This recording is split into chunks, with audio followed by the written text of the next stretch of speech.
Hi guys, and welcome back to Nathan's Bikeapedia. Today I will be reviewing my sister's new 2021 Trek Precaliber 24. Although I did not pay for this bike, I did have the biggest say as I do have a Bikeapedia full of knowledge. In any case, I got this bike as it could be used for what I actually wanted to do, which is stretch some real mountain bike trails, versus what she'll actually do, riding to her friends' houses. So yes, the Trek Precalibers can be a capable ride on some light trails, yet still be very great for just riding around the neighborhood with the family.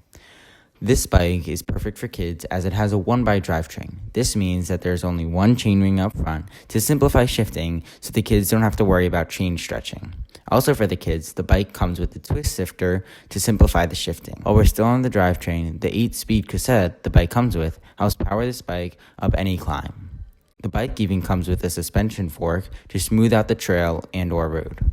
The bike also comes with really good brakes for great stopping power on steep descents. The tires on this bike are wide and made with great material and have nice tread too. The wide surface area is great for stability while riding the bike. The headset is threadless for sturdy and smooth turning. You should not be losing any control with this bike. The best part is that the bike is relatively light, coming in at only 26 pounds. Lightweight bikes are important for a kid as the heavier the bike is, the harder it is to control. But most importantly, the bike looks good. My sister chose the black with teal to volt green fade. It looks amazing. Even the grips and pedals match. Believe it or not, this is a big factor for your kid if they want to get out and ride. So overall, I think this bike is absolutely amazing. If you are thinking about getting it, get it. It might be a little more expensive than some other bikes, but it is definitely worth it. Your kid will love it.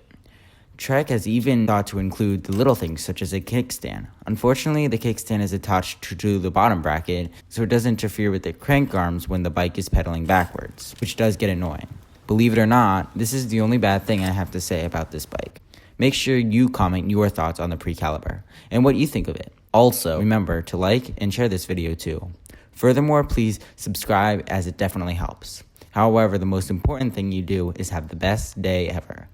By watching my other videos in the playlist down below.